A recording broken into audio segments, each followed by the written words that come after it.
PH of some common substance.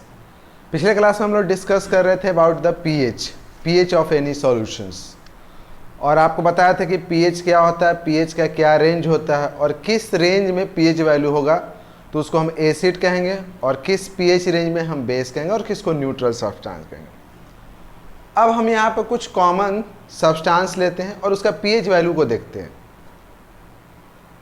उससे पहले हम आपको बता दें कि कोई भी सब्सटेंस, जैसे अगर हम बोर्ड पर लिखते भी है या मान लीजिए कि अगर बोला जाता है, जैसे एक वाटर का एग्जांपल लेते हैं कि what is the pH value of water, तो आप अगर वाटर डिफरेंट प्लेसेस से सैंपल ले लो, कुछ पानी बाकरगंज से ले लो, कुछ पानी पार्क रोड से ले लो, कुछ पटना सिटी से ले लो, एंड डिफरेंट जगह, कुछ रिवर से ले लो, कुछ सी से ले लो, कहने के लिए वो वाटर है, लेकिन सबका पीएच वैल्यू सेम नहीं आएगा, कुछ ऊपर नीचे आएगा। उसी तरीके से अगर हम बात करें अपने माउथ का, मुंह तो हम लोग जान ही रहे हैं, माउथ, तो आप अगर सुबह सुबह ब्रश करते हो तो ब्रश करते समय आप जानते हो ना कि बेस, टूथपेस्ट में बेस होता है, बेस जाके आपके दांतों के साथ, दांतों पे जो एसिड जमा हुआ रहता है उस एसिड से वो रिएक्ट करता है, और रिएक्ट करने के बाद उसको न्यूट्रलाइज करता है। उस समय अगर आप अपने माउथ का स्लाइवा का पीएच वैल्यू निकालिए, ठीक, अब टाइम बीतने लगा, जैसे जैसे टाइम बीतने लगा, बीतते एकदम लास्ट डिफरेंट रेंज ले सकते, मतलब मान ले कि मेरा ब्रश करने का टाइम है सुबह 7 बजे, 7 बजे ब्रश करने के बाद जस्ट आफ्टर, तुरंत बाद पीएच वैल्यू ले लिए,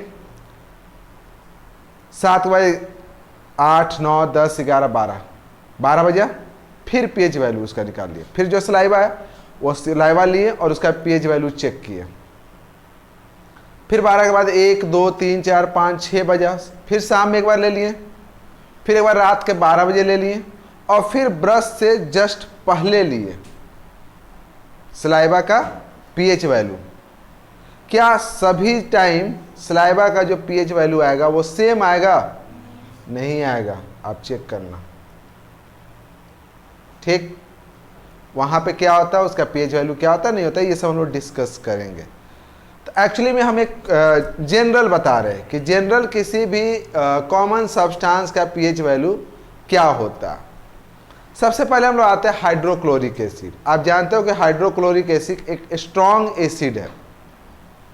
पिछले क्लास में बता चुके हैं कि जो स्ट्रॉन्ग एसिड होता है, जो सबसे स्ट्रॉन्ग एसिड होगा, उसका पीएच वैल्यू कितना होगा? 0। जितना कम पीएच वैल्यू उतना स्ट्रॉन्ग एसिड, और सबसे कम पीएच वैल्यू क्या होता है? 0, क्योंकि 0 to 14, तो मिनिमम पीएच का जो मिनिमम वैल्यू होता है वो 0 होता है। तो अगर आप बात कीजिए हाइड्रोक्लोरिक एसिड का, जो कि एक स्ट्रॉन्ग एसिड है, तो उसका पीएच वैल्यू कितना होता है? 0। हाइड्रोक्लोरिक एसिड का पीएच वैल्यू होता है 0। तो लिखते भी जाते हैं, तो सबसे पहले आता है आपका हाइड्रोक्लोरिक एसिड, और इसका पीएच वैल्यू आप लिखिएगा 0। फिर हम लोग बताए होंगे आपको कि आपके घर में इन्वर्टर होगा, या आप ट्रक, ट्रैक्टर, जीप में बैटरी देखे होंगे, तो बैटरी के अंदर में क्या रहता है? Sulphuric acid. कैसा sulphuric acid? Pure sulphuric acid या dilute sulphuric acid? Dilute sulphuric acid होता है। तो वो जो सल्फ्यूरिक एसिड होता है उसका पीएच वैल्यू क्या होता है? तो इतना तो आप समझ ही रहे हो कि इसके बराबर तो नहीं होगा, इसके कंपेयर में थोड़ा वीक एसिड होगा, तो इससे थोड़ा सा उसका पीएच वैल्यू ज़्यादा होता है। तो अगर हम लोग ले लेते हैं H2SO4,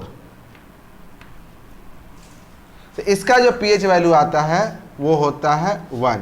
अब ये जो H2SO4 लिखे हैं, ये कौन सा H2SO4 है? तो बैटरी के अंदर में जो H2SO4 है, तो बैटरी के अंदर में जो H2SO4 होता है उसका पीएच वैल्यू होता है 1। क्लियर? अब आते हैं हम लोग pH value of gastric juice या गैस्ट्रिक जूस। गैस्ट्रिक जूस आप जानते होंगे कि हमारे पेट के अंदर, हमारा जो स्टोमक होता है, तो स्टोमक के अंदर में एक थिन वाटर, मतलब पानी की तरह एक लिक्विड रिलीज होता है, ठीक है ना। तो एक पानी की तरह एक लिक्विड रिलीज होता है, हम लोग कह सकते हैं कि एक थिन वाटरी सब्सटेंस मतलब एकदम पानी की तरह, जिसमें ज़्यादातर पार्ट जो होता है वो एंजाइम्स होता है, और इसमें करीब करीब 0.2 से 0.4%, ज़्यादा नहीं।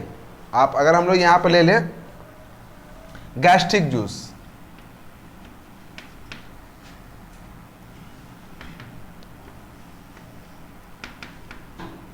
ठीक है ना, तो ये गैस्ट्रिक जूस एक वाटरी सब्सटेंस होता है, ज़्यादातर इसमें एंजाइम्स होता है, और इसमें हाइड्रोक्लोरिक एसिड होता है 0.2 से लेकर के 0.4% तक। इतना नहीं कि मतलब बहुत ज़्यादा या बहुत कम, 0.2 से 0.4%, समझ रहे हो ना। 0.2 एक सॉल्यूशंस के अंदर में 0.2 और 0.4% का क्या हो सकता है वैल्यू, तो इसके अंदर में करीब करीब 0.2 से लेकर के 0.4% तक हाइड्रोक्लोरिक एसिड होता है। यू नो कि हमारे पेट के अंदर में हाइड्रोक्लोरिक एसिड रिलीज होता है, तो ये गैस्ट्रिक जूस होता है। कहाँ से रिलीज होता है, तो आप जानते हो कि हमारे स्टोमक के अंदर में एक मकस मेम्ब्रेन होता है, उस मेम्ब्रेन से ये रिलीज होता है। बात हमको उसमें नहीं करना है कि क्या होता नहीं होता, बस इसका पीएच वैल्यू, चूंकि ये हाइड्रोक्लोरिक एसिड को कंटेन करता है, इसका पीएच वैल्यू होता है 1.2, जो आपके पेट के अंदर होता है, समझे। तो इसका पीएच वैल्यू होगा आपका 1.2।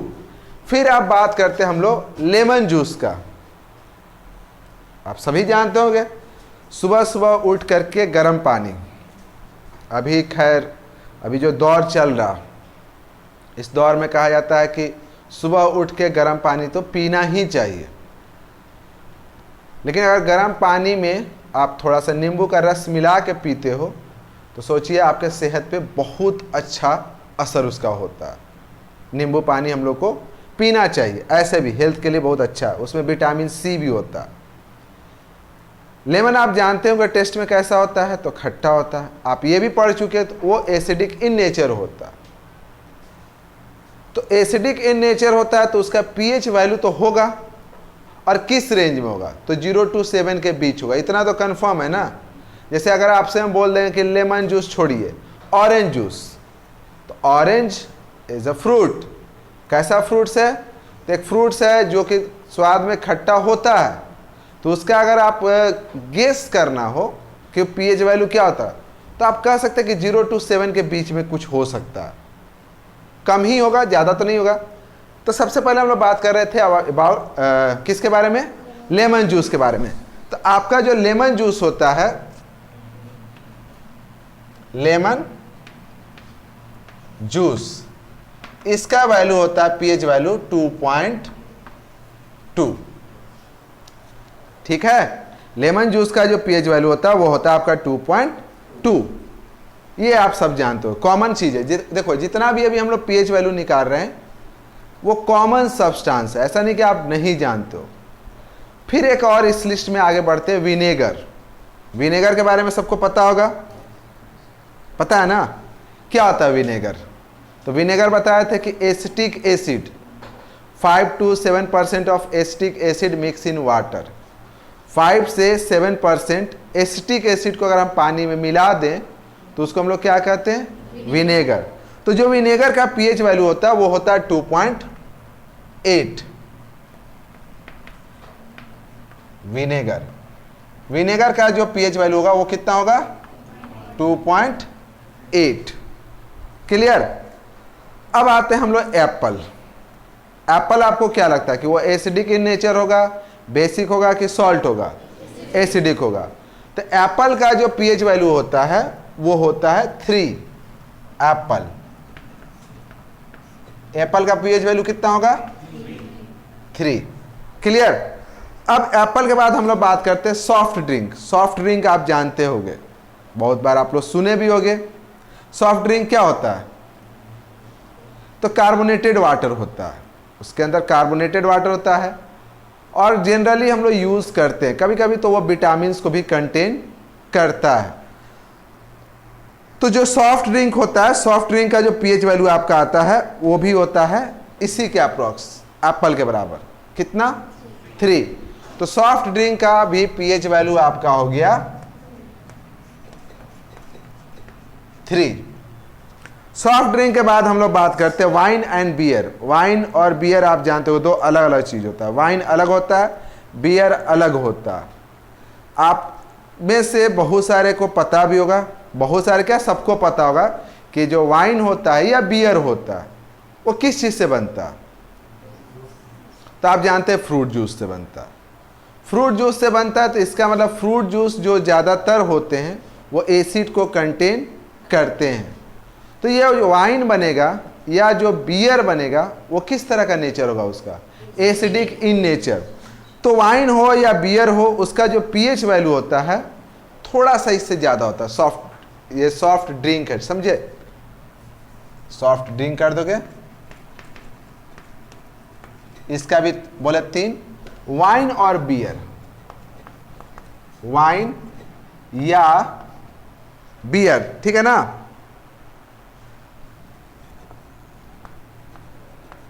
इसका पीएच वैल्यू होता है 4। क्लियर। उसके बाद हम लोग बात करते हैं टमाटो। टमाटो किस तरह का टेस्ट होता है उसका, खट्टा। स्वाद में खट्टा होता है, स्वाद में खट्टा होता है तो इतना पता ही है कि वो भी एसिडिक इन नेचर होता है। तो जब एसिडिक इन नेचर होता है तो उसका भी पीएच वैल्यू कितना होगा। तो बात करते हैं टमाटो का।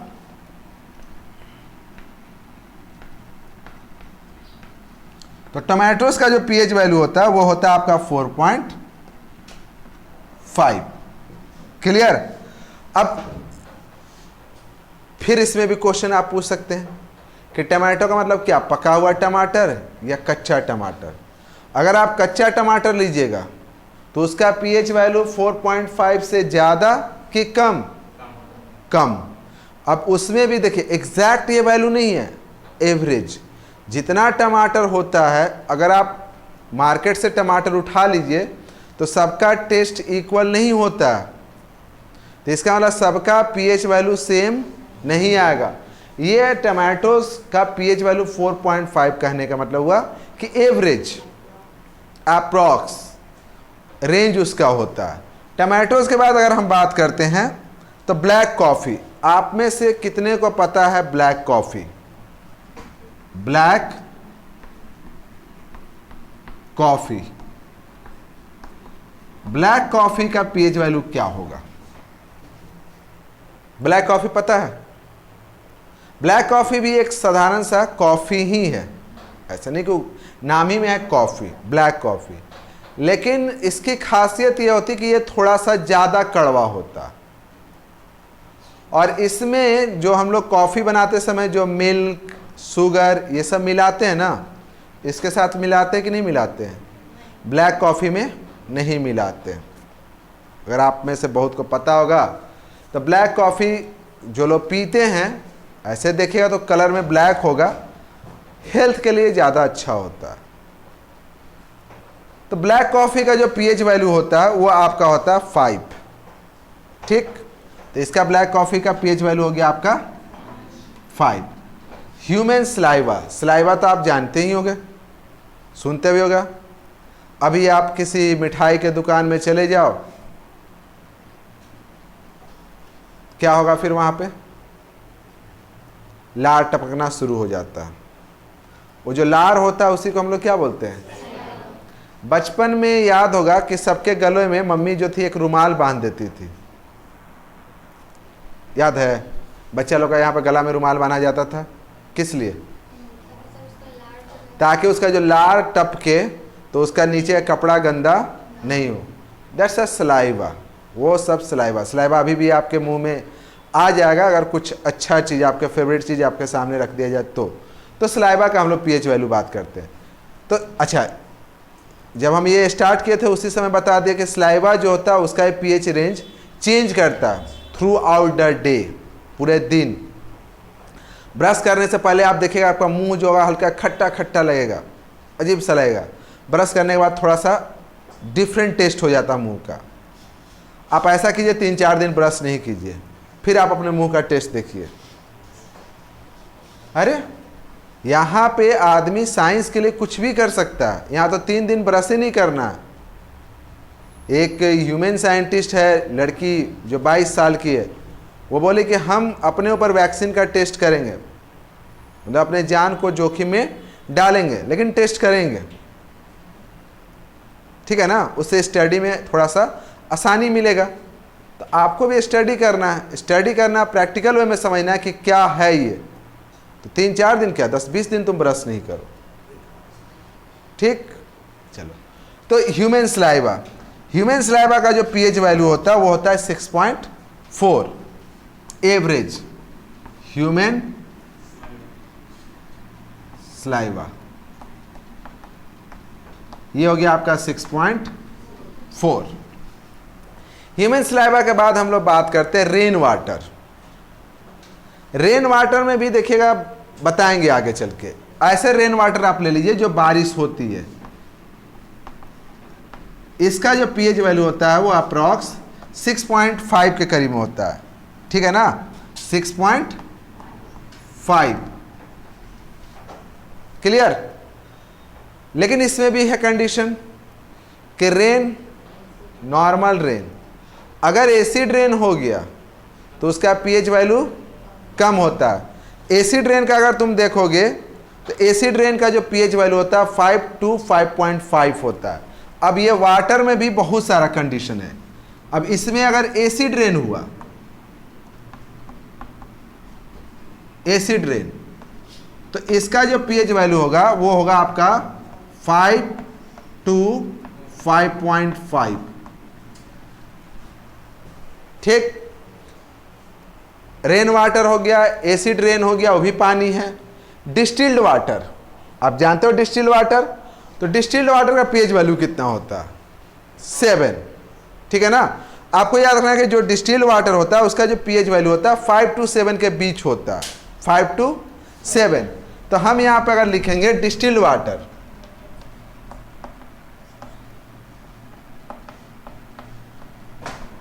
डिस्टिल्ड वाटर, तो ये हो जाएगा आपका 5 to 7 के बीच में, क्लियर।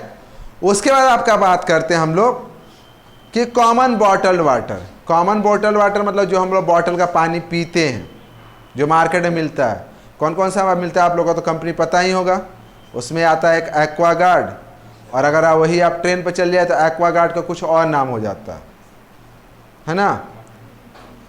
और बिस्लरी रहता है, बिस्लरी को वो लिखता है, बिस्लरी को कुछ नाम चेंज हो, आई को ई कर देता है, छोड़िए, तो उसकी बात नहीं है। एक बॉटल वाटर जो होता है उसका पीएच वैल्यू यहां लिख देते हैं, बॉटल वाटर, इसका पीएच वैल्यू 6.5 से लेकर के 7.5 के बीच होता है, ठीक है। तो बॉटल वाटर जो होता है उसका पीएच वैल्यू 6.5 से लेकर के 7.5 तक। मतलब आपके कहने का मतलब ये हुआ कि ये जो पानी है ये सेफ है फॉर द ड्रिंकिंग, पीने के लिए ये पानी सेफ है। उसके बाद हम लोग बात करते हैं कि अल्कलाइन वाटर। अल्कलाइन वाटर कहने का मतलब हुआ कि अगर बॉटल्ड है लेकिन अल्कलाइन है, अल्कलाइन मतलब आप बेसिस की बात करते हैं, तो उसका जो पीएच वैल्यू होगा वो 8 से 9 के बीच में होगा। अल्कलाइन, अल्कलाइन का मतलब ही होता है सॉल्युबल बेसिस। जितने भी सॉल्युबल बेसिस होते हैं उसको अल्कली कहते हैं। तो अल्कली को अगर वाटर में मिला दिए तो अल्कलाइन वाटर हो गया। तो अल्कलाइन वाटर का जो पीएच वैल्यू होगा वो कितना होगा 8 to 9 के बीच में। तो अगर ये वाटर हो, मतलब कि अगर हम बोले यहाँ पे बॉटल्ड वाटर हो,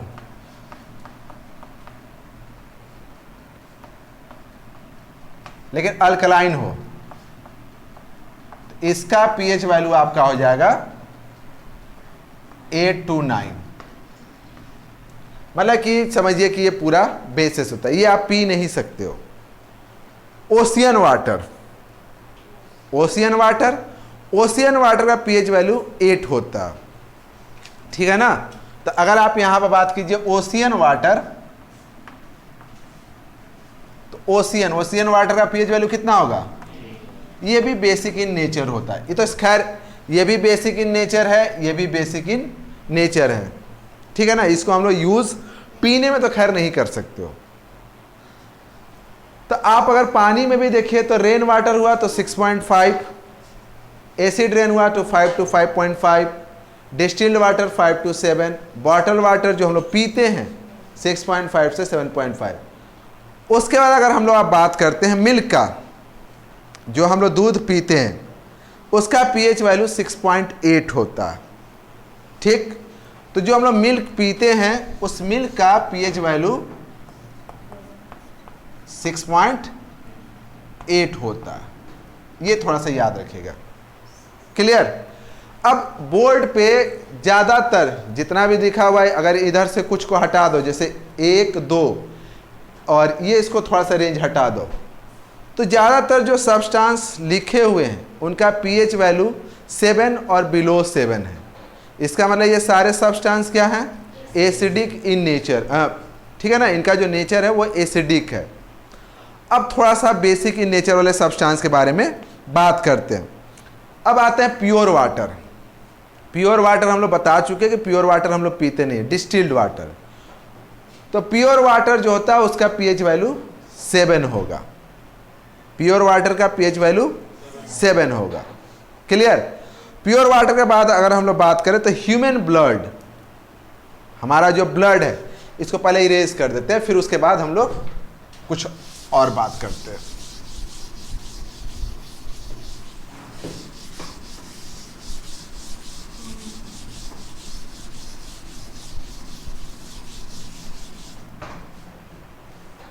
चलिए, क्या आपको लगता है कि जो ह्यूमन ब्लड होता है उसका नेचर क्या होगा? एसिडिक होगा, बेसिक होगा या न्यूट्रल होगा? ह्यूमन ब्लड, अभी तक आपको क्या लग रहा है?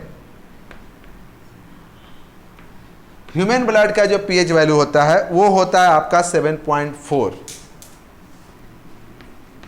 अब इस पीएच वैल्यू के बेसिस पे आप इजीली बता सकते हो ना कि ये एक बेसिक नेचर होता है। हमारा जो ब्लड होता है वो बेसिक इन नेचर होता है। लेकिन कैसा बेस है? क्या स्ट्रॉन्ग बेस है? एक वीक बेस है, लेकिन बेसिक इन नेचर होता है। फिर बात करते टीयर्स, आंसू। लड़कियों का सबसे बड़ा हथियार क्या है? उनकी आंसू।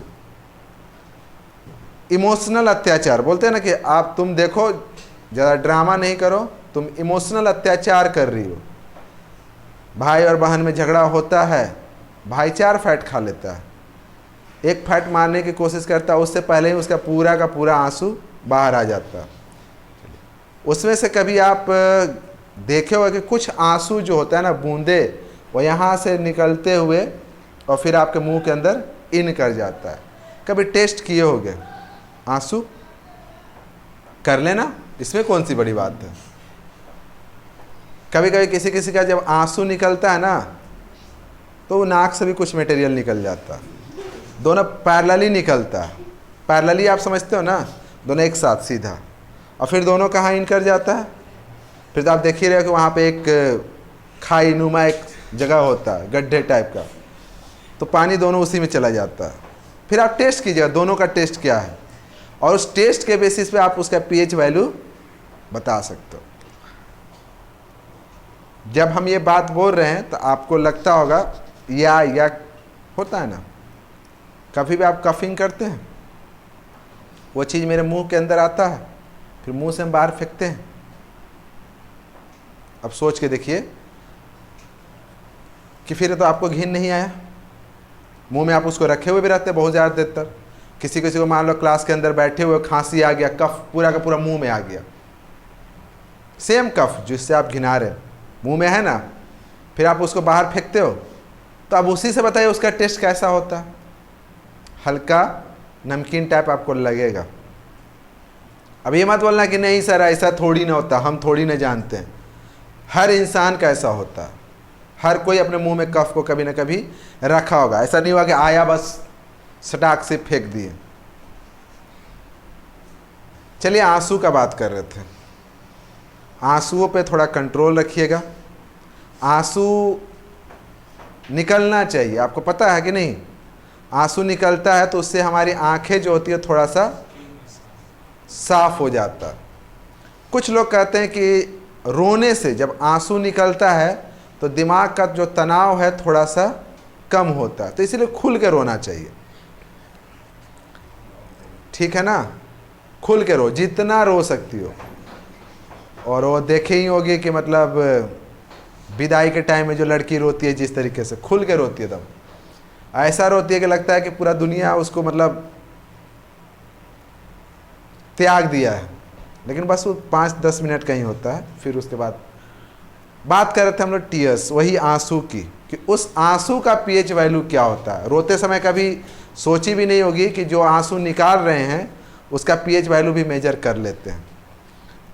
कोशिश करना कि अब किसी शादी ब्याह में जाओ, वहाँ पे लड़की की विदाई हो और सबके आंखों से आंसू निकले तो सबका सैंपल ले लेना।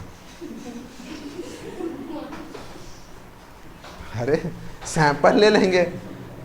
पूछ रहा ठीक है आप लोग रो रही तो ठीक है आप लोग रोते रहिए, लेकिन आप अपनी आंखों का आंसू का सैंपल दे दीजिए, हम उसका पीएच वैल्यू चेक करना है। तो जो आंखों का आंसू होता है उसका जो पीएच वैल्यू होता है वो 7.4 इसी रेंज में होता है। तब तो ठीक हो गया, पीएच वैल्यू के हिसाब से अगर चला जाए तो देखो फिर एक और कहावत सही हो गया, खून के आंसू है। समझो खूने है, बस पानी के फॉर्म में बाहर आ रहा। हो सकता है white blood cell, white blood जानते हो ना, व्हाइट ब्लड जो होता है उसका भी कलर वैसे ही होता है। तो हमको नहीं लगता वो आंसू नहीं है। इसके हिसाब से चला जाए तो आपका ब्लड और आपका टीयर दोनों का पीएच वैल्यू जो है वो लगभग, मत रोना, बेफाजुल में शरीर का खून बाहर आ जाता है। अब आप तो खैर लड़कियां रोती भी नहीं है, पहले से अपने आप को मेंटली प्रिपेयर करके रखती है। ओए मॉम यस मैं जा रहा हूँ, बाकी जाके वहाँ पे सब कुछ बता देंगे, और हम नहीं बताएंगे, बाकी वो वही लोग तुमको बताएंगे, हमको बताने की ज़रूरत नहीं है। फिर तुमको आते रहेगा टाइम टू टाइम खबर। अंडा, अंडा आपको एग्ज़ाम में सबसे ज़्यादा मिलता होगा, वो वाला अंडा नहीं, खाने वाला अंडा। उसका तो टेस्ट पता होगा, कैसा लगता है कि एसिडिक इन नेचर होगा कि बेसिक इन नेचर होगा। जान ही रहे हो कि अब हम जब लिख रहे हैं तो एकदम सीक्वेंस में लिख रहे हैं, तो इसके बाद वो बेसिक इन नेचर तो होगा ही। इसका पीएच वैल्यू होता है 7.8, ठीक है ना, अंडे का। उसका आता है बेकिंग सोडा। बेकिंग सोडा तो जानते होगे, सोडियम हाइड्रोजन कार्बोनेट। बेकिंग कहाँ पे यूज करते हो तुम लोग? हैं? बेकिंग सोडा रे गधा सब, पकौड़ा बनाने में। कभी खिलाई नहीं, बनाती हो? टेस्ट करवाना। तो बेकिंग सोडा का जो पीएच वैल्यू होता है वो होता है 8.3। तो आपका बेकिंग सोडा भी जो है वो बेसिक इन नेचर होता है, ठीक। उसके बाद हम लोग बात कर रहे हैं milk of magnesia. Milk of magnesia, या आप उसको मैग्नीशियम हाइड्रोक्साइड भी कह सकते हो, उसको ऐसे मिल्क ऑफ मैग्नीशिया कहा जाता है। लिख देते हैं यहाँ पे, मिल्क ऑफ मैग्नीशिया, या आप उसको कहा जाए तो मैग्नीशियम हाइड्रोक्साइड, MgOH2। इसका जो पीएच वैल्यू होता है वो होता है 10.5। क्लियर? उसके बाद हम लोग आते हैं अमोनिया। अमोनिया जानते होगे क्या होता है फॉर्मूला? NH3। NH3। तो अमोनिया, NH4 अगर बोलेंगे ना तो अमोनियम बोलेंगे, ठीक है ना। तो यहां पर हो गया आपका अमोनिया। अमोनिया का जो पीएच वैल्यू होता है वो होता है आपका 11। उसका आते हैं लाइम।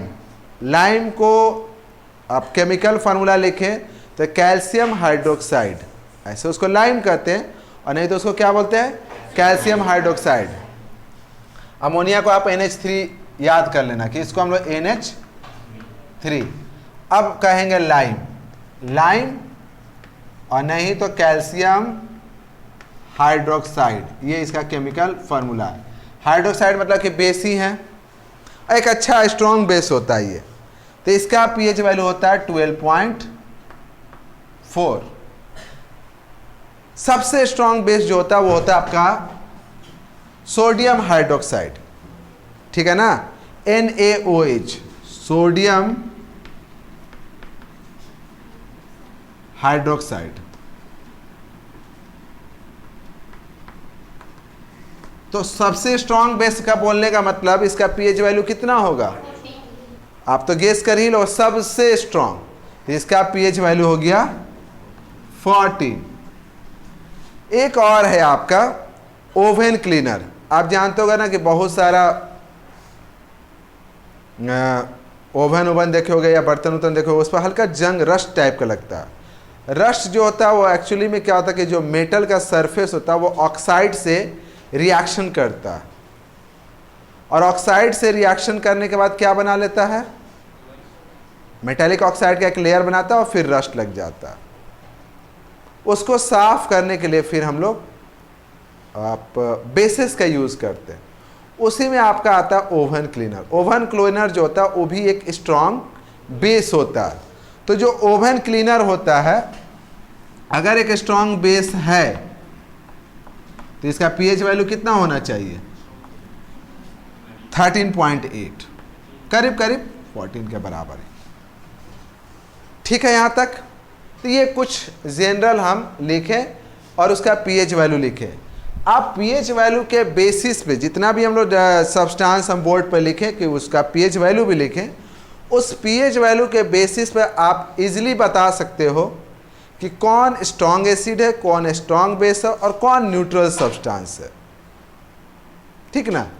उसके अलावा अब घर पे आप जाओगे, आजकल तो सब कुछ आपके पास है, सारा नॉलेज आपके पास है, और आप क्या कर सकते हो, तो आपको घर के अंदर जितनी भी चीज़ें हैं जो आप खाते पीते हो उनकी आप एक लिस्ट तैयार करो, और लिस्ट तैयार करने के बाद आप उसका पीएच वैल्यू सर्च करने की कोशिश करो।